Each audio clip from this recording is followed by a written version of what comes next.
Quando tu tem um movimento translacional, meus amigos, quais são as três possibilidades? A coordenada x, a coordenada y, a coordenada z. Rotação. Quantas rotações tem uma molécula?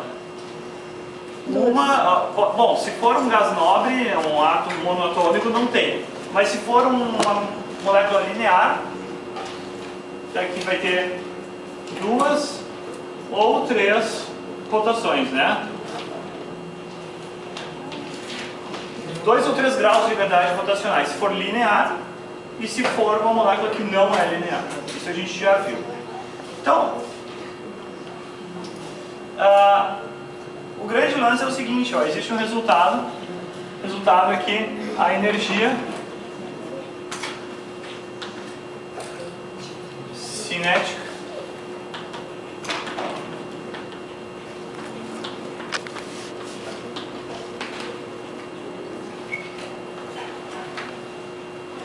a cada grau de liberdade em uma molécula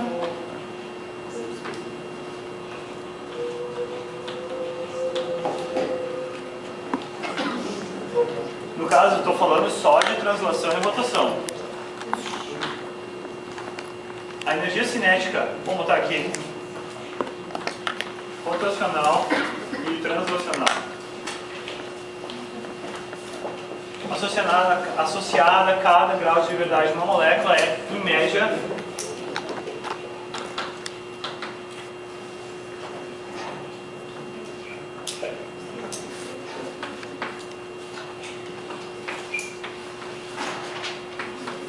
um meio de kBt. E esse resultado é obtido de que jeito? De um jeito parecido com esse cálculo que vocês vão entregar no Moodle, daquela atividade. Só que aí contemplando assim de 0 até infinitas energias possíveis, colocando assim segundo a mecânica clássica, ele vai ficando uma integral em vez de somatório. E aí eles fazem, acham os fatores de Boltzmann, acham todo aquele cálculo que vocês vão fazer. E a gente encontra o valor médio, que vai dar um meio de Kb vezes a temperatura. Então, imagina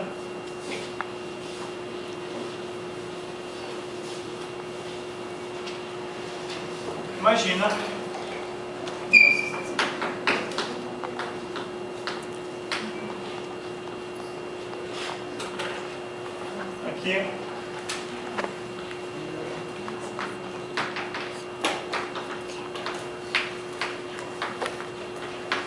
o recipiente com volume constante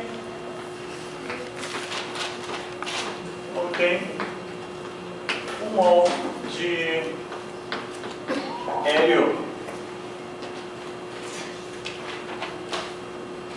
Vamos aqui as nossas moléculas de hélio.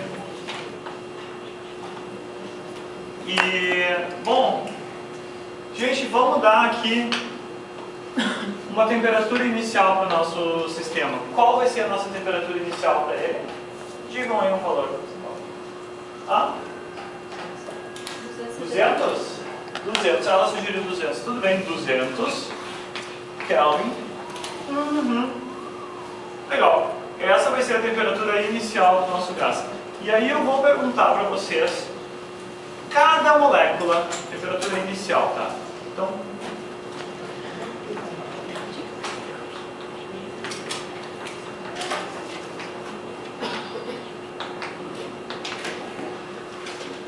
cada molécula tem em média uma energia cinética da parte X, uma energia cinética do movimento da parte Y e também tem uma energia cinética da parte Z. Então, são esses 3 graus de liberdade, né, translacionais que existem para essas partículas, concordam? Só os translacionais, não tem rotacionais porque ele é um átomo de gás nobre, ele é monoatômico. Vocês concordam? Tá, então quanto é o valor médio em cada uma dessas? Sempre 1/2 de kBt. E aí, então, quanto dá em cada uma dessas? Bom,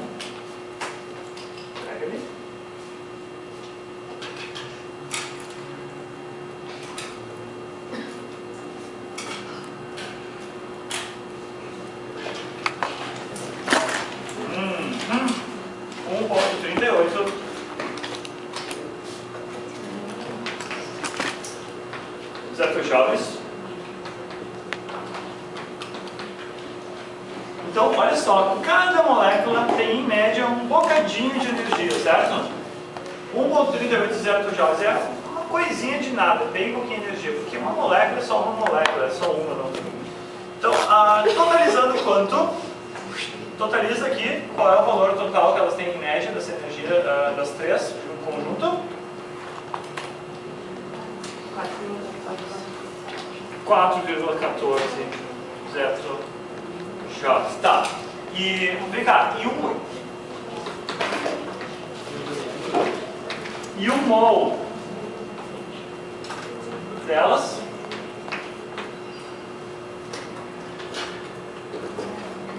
aqui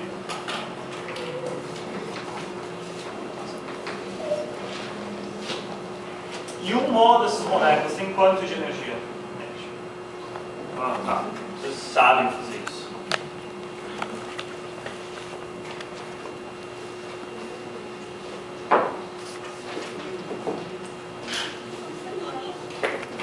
Avogado? 6,0 vezes 10 por 23.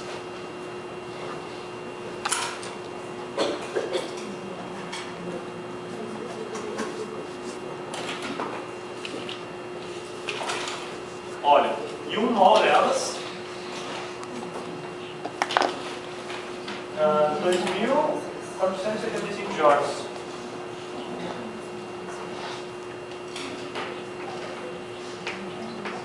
Eu achei isso aqui. Por acaso vocês encontram, por favor, verifiquem se encontram esse número.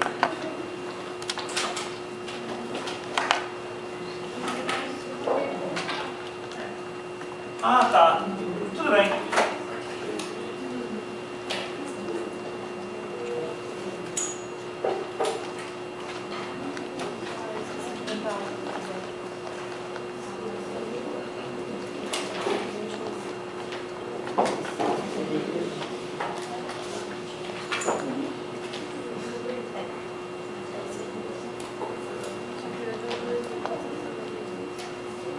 O meu deu 2.492. São umas casinhas ali que tu arredondou, é diferente do que eu arredondei, então tá. Tá, joia.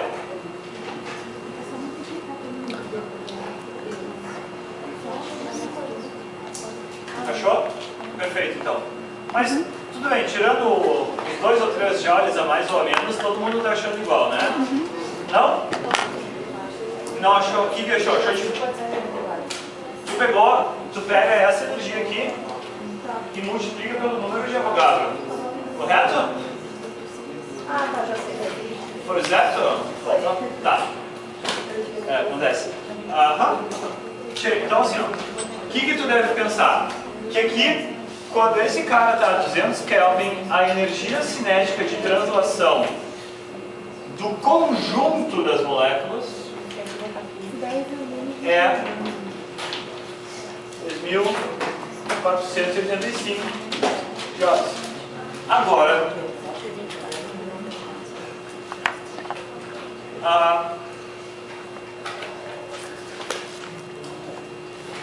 e se a gente aumentasse a temperatura para 300 kelvins?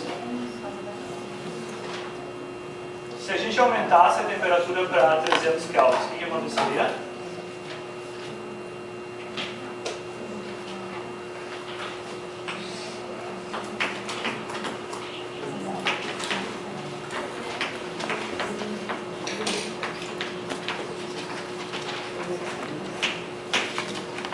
Então,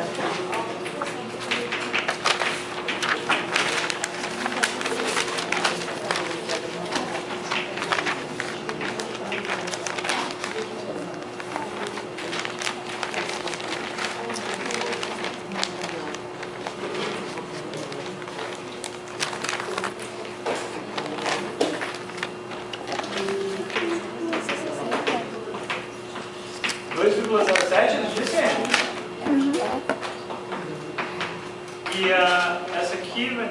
Aonde? Não tô falando. 300. 6,21 zetojoules, legal. E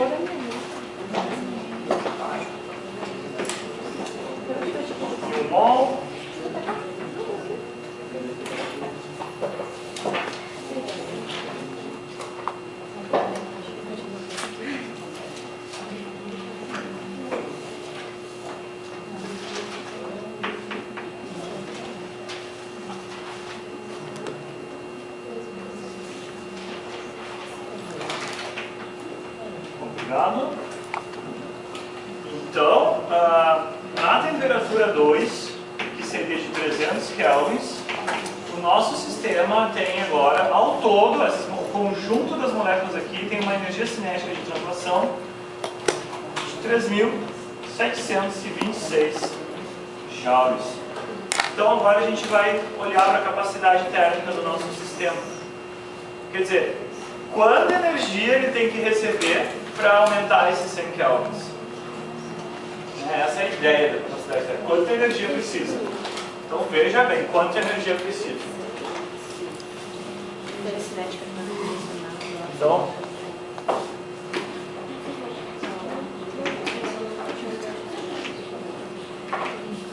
quanta energia foi preciso entregar ao sistema?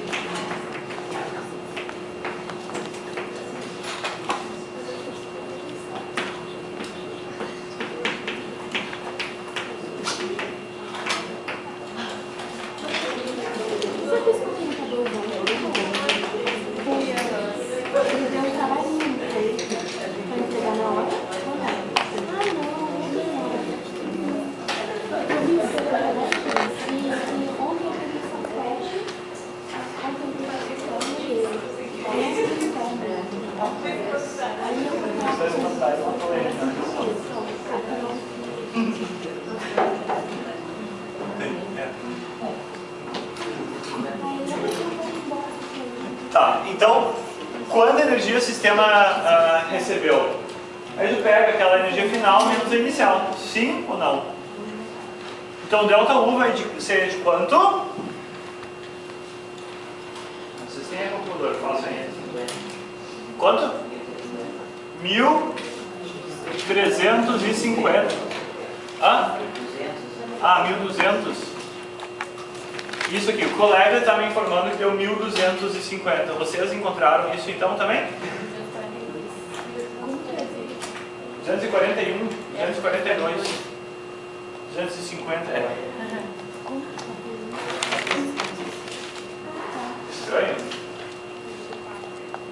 37,26 menos 24,85 e 241. Para mim deu 1.241. Esse número menos aquele em amarelo.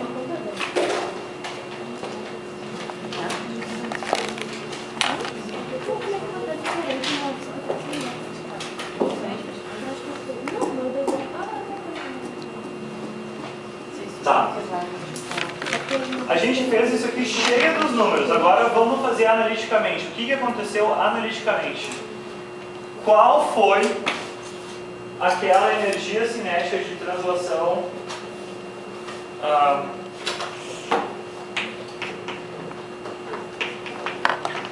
não foi o número de Avogadro vezes a energia cinética de translação média de uma partícula, não foi isso que vocês fizeram? Sendo que essa aqui não era a soma daqueles 1/2 de KBT, era 3 vezes a soma de 1/2 de KBT, não era isso? Então isso aqui dava vezes 3 vezes 1/2 de KBT. Agora vocês sabem que o número de Avogadro vezes KB é conhecido, não é? E o que é? R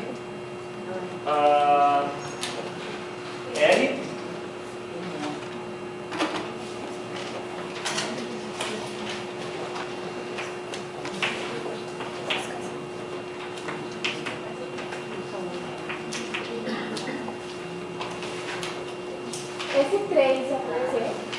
O 3 é porque assim, ó, era 3 componentes, a componente X, Y e Z. Tá. A gente somou 3. Uhum. Tá? Então dava aqui, bom,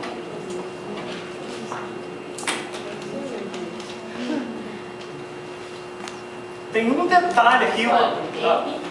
NA vezes KB é R. Bom, posso apagar essa parte aqui para discutir essa questão? A gente fez, né?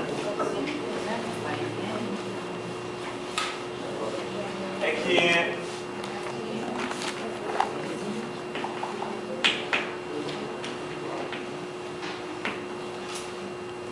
aqui a gente tinha, não tinha? Da outra aula. Mas acontece que não está NR, foi NA. NA é levemente diferente. NA corresponde a 1 mol. Então NA vezes KB é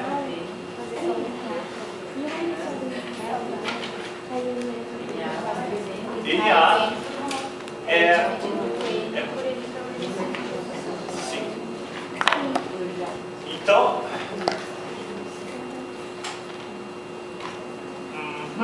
tá, se eu trabalhasse com um número de mols genérico, não 1 mol, mas botasse N mols, daí eu teria que escrever aqui, né?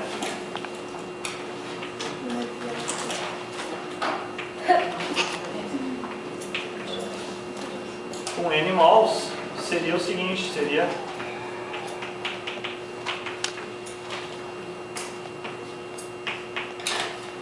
3 meios de NRT, daí seria isso.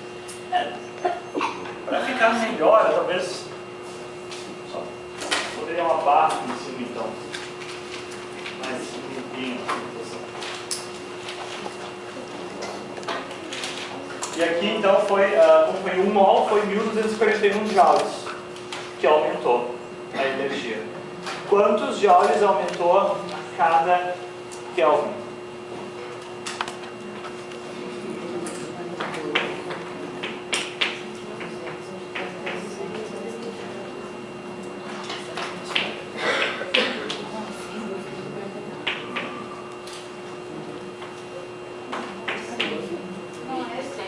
É 12,41. Porque de 200 para 300. Ah, perdão, é 12,41. 12,41 joules a cada Kelvin. É isso que tem que injetar no sistema para que a temperatura dele vá subindo 1 Kelvin de cada vez. Tá.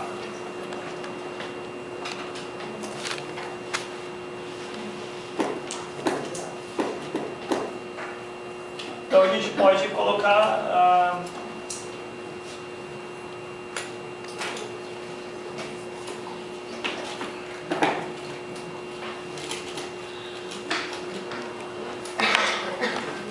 poderíamos colocar dessa forma aqui também, não? Vocês concordam? Vejam se vocês concordam com escrever desse jeito aqui. Só eu vou colocar uma ressalva aqui, ó.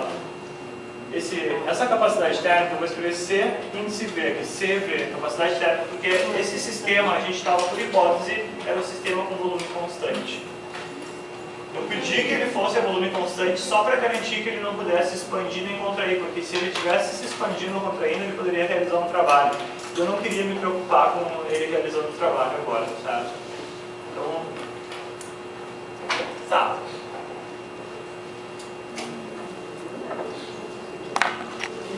Então, CV foi igual a quanto, meus amigos?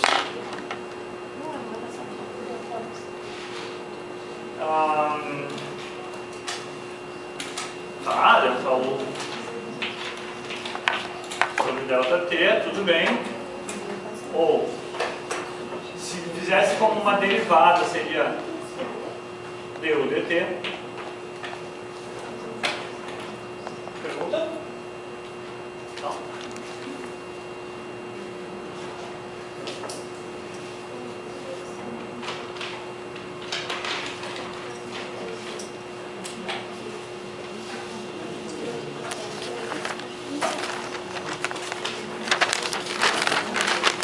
Eu queria que a gente achasse uma expressão analítica para esse delta U, para a gente achar também para o CV.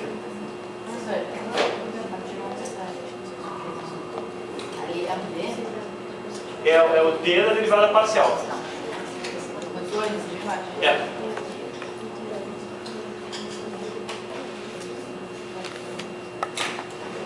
Tá, então, olha só.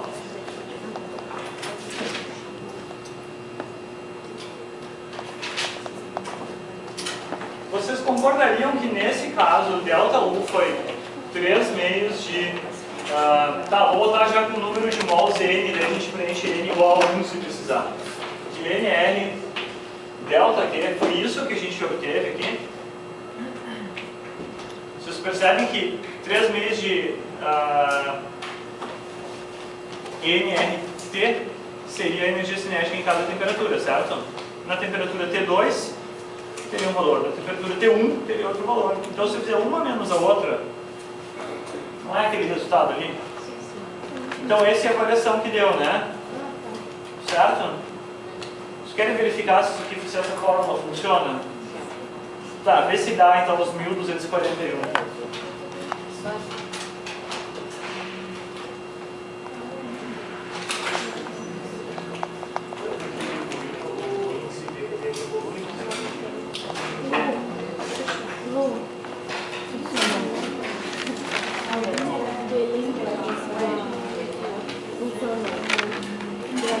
Funcionou?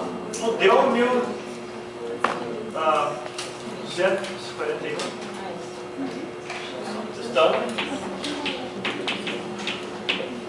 Ai, Bruno, não sei mexer nisso aqui. Não, tô pensando na equação.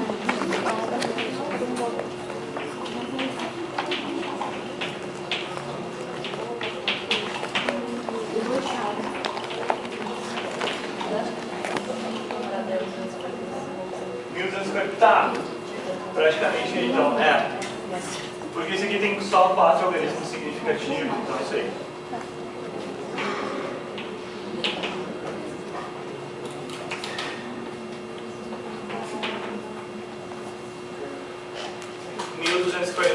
joules. Ah, por que não deu 1241 que nem antes? Porque aquele número de antes a gente criou a partir de uns dados que só tinham 3 algarismos significativos, e não 4. Então está assim, levemente diferente. Essa é só uma questão de cuidar da precisão dos cálculos. Certo? Então, funcionou essa fórmula aqui, não funcionou? Funcionou?